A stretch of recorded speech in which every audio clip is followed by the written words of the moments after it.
Bonsoir à tout le monde, bonsoir à la plateforme On se dit la vérité.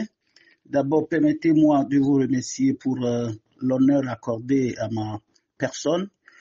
Pour me présenter, je suis juste Yaodia, je suis artiste, compositeur, chanteur. Voilà en bref votre frère Yaodia. Merci.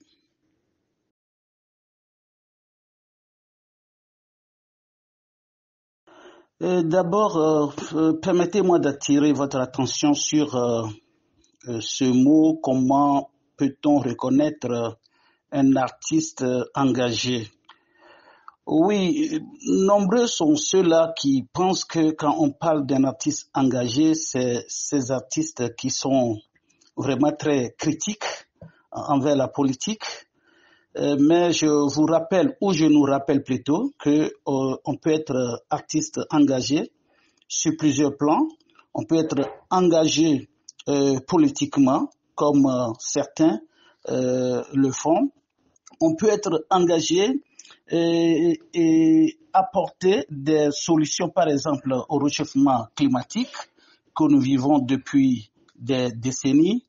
On peut également être engagé et dénoncer les clivages ou les déviances sociétales, aussi des comportements que nous observons dans nos sociétés. Par exemple, on peut s'engager contre l'excision, voilà, qu'on pratique sur les jeunes filles, s'engager pour toute chose qu'on croit d'un intérêt national ou planétaire afin d'améliorer la vie des citoyens dans un pays. Voilà ce que je peux dire d'un artiste engagé.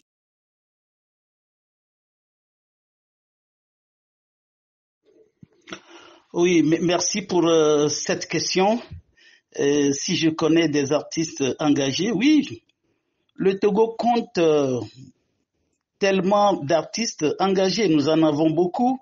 Nous avons nos frères artistes engagés, et nos aînés, je vais dire d'ailleurs, comme le grand frère Adolphe Teacher, le magicien de la célèbre chanson Atielamu.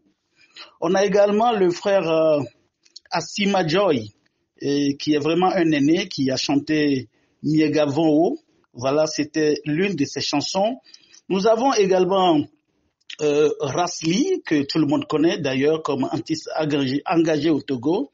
On a Momo Kankwa, nous avons Elon Vince. On a Joe Kwasi, on a également Jazz Sissé, qui sont des artistes engagés, chanteurs. On doit également parler des artistes humoristes comme Frédéric Gakbara et Nel Pakou, voilà, qui fait également du reggae. Et nous avons des frères Eric MC et Don Stache, qui sont également des artistes engagés que le Togo a connus et qu'il connaît. Parce que ces frères que je viens de citer, ils sont toujours là. Et je pense qu'ils ont fait un travail déterminant pour le Togo, dans la lutte, je veux dire, au Togo. Merci.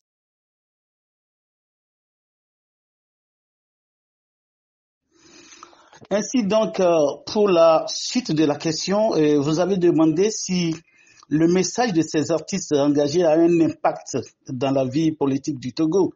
Si je dirais que c'est positif, la preuve, la plupart de ces artistes sont privés de concerts, ça veut dire que leur message est écouté et que leur message dérange certaines personnes.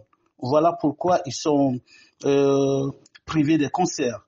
Donc je peux donc conclure que nous avons ou nous jouons un rôle d'éveilleur de conscience et c'est vraiment très, très salutaire pour le Togo. Donc, le message de ces artistes a, à mon avis, un impact sur la vie politique du Togo. Merci.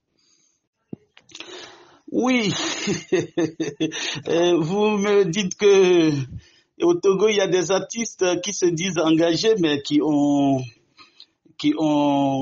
comment dirais-je, qui ont pu ont changé de camp, si je peux comprendre, résumer votre question ainsi. Vous savez, je vais citer Franck Fanon, qui disait chaque génération a une mission à accomplir, à remplir ou à la trahir. Donc, je n'ai pas à me prononcer ou à épiloguer longtemps sur cette question, car chacun sait le rôle qui lui revient, qui lui incombe en tant qu'artiste togolais. Moi, je pense que ce qui compte à la fin est ce que nous aurions semé, et la graine, cette graine que nous aurions semée dans cette lutte. Après tout, il faut qu'on retienne ça. Nous aurions des comptes à rendre à la future génération, à nos enfants. Donc, nous devons vraiment œuvrer et à dire non à cette politique de paternalisme qu'on pratique et qui amène certains artistes à changer de camp. Mais je pense aussi que c'est dû, c'est calculé, c'est dû au fait que c'est pas facile de joindre les deux bouts quand on est artiste au Togo. Quand on crie famine, ça peut nous amener à changer de camp. Mais je pense que on ne va pas trop leur jeter l'opprobre. Je crois que très bientôt, nous allons encore les accueillir dans nos rangs. Merci.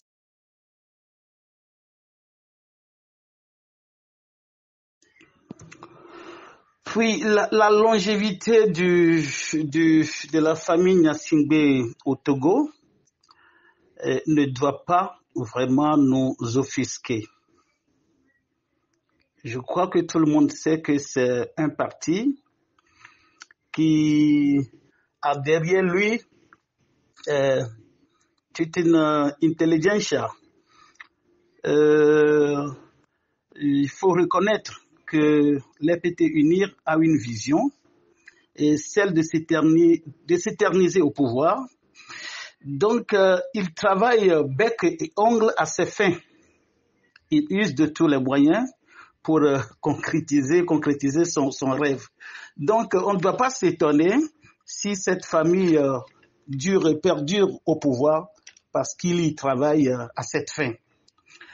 Et que devons-nous faire comme palliatif à mon avis? Je crois qu'il faut développer la pensée rebelle. Nous devons cultiver cette pensée rebelle. Il nous revient de nous organiser, rester solidaires pour pouvoir arracher le pouvoir. Il y a Elon Vince qui disait « Don't agonize, be organized ». Nous devons nous organiser. Nous devons travailler à ce que la haine, la division et le manque de confiance ne fassent pas école dans nos rangs, je veux dire dans le rang du peuple ou dans le rang de l'opposition, pour que nous puissions de facto mater ce régime qui, depuis des années, fait le malheur de tout un peuple togolais. Mais on ne doit pas s'étonner, je vous le rappelle, parce qu'il y travaille. Donc nous devons également vraiment travailler en ce sens, faire un travail de fourmi pour que nous puissions vraiment aller au bout de nos pensées, de notre rêve et vivre dans une nation vraiment libre, si tel est vraiment notre objectif.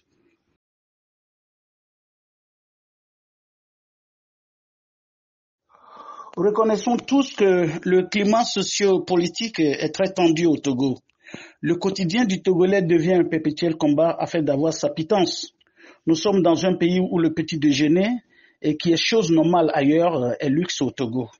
Malheureusement, c'est le seul pays de la sous-région où avoir même une moto est une preuve de réussite. Donc, le citoyen togolais trime tellement afin d'avoir son quotidien. C'est vraiment très, très, très avilissant. Donc, nous devons y travailler afin de sortir de cette pauvreté notoire qui mine notre peuple.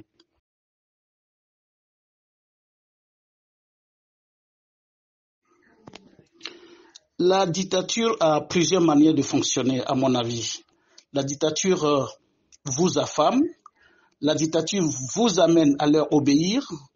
Il pratique la politique de paternalisme.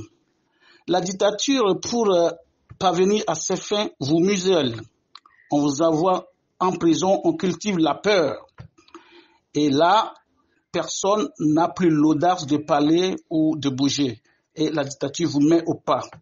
Mais est-ce que c'est la bonne manière? Devons-nous rester les bras croisés? Non. On doit apprendre à cultiver la pensée rebelle, s'indigner, grogner et désobéir et nous mobiliser davantage et nous organiser. Et je crois que ce faisant, on peut vraiment trouver une solution on peut vraiment plutôt combattre cette dictature. Aller en rang dispersé, à mon avis, n'est pas la solution.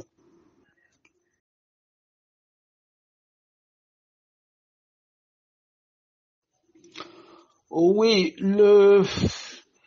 c'est tristement cette réalité que nous vivons en Afrique de l'Ouest. Cette boulimie du pouvoir, c'est ce que nous vivons malheureusement. Je pense que les présidents doivent dorénavant apprendre à respecter la constitution de leur pays et arrêter ce phénomène hideux qui ne fait que gangréner. Je ne veux pas aussi porter flanc au coup d'État ou faire leur apologie. Ce serait incongru ou mal vu de ma part. Mais toutefois, je reconnais que certains coups d'État en Afrique étaient salutaires.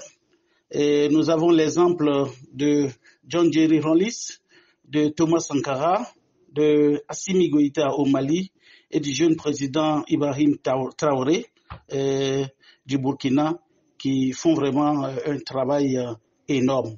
Bon, du coup, je dois avouer que parfois, et quand ça ne va pas, il faudrait que les militaires prennent le contrôle des choses.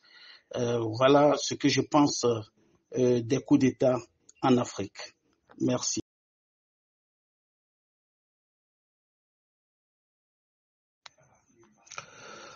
Oui, un mot de fin. Qu'est-ce que Yaouda peut dire? Je voulais seulement dire que nous devons rester résilients, rester forts, compacts, unis,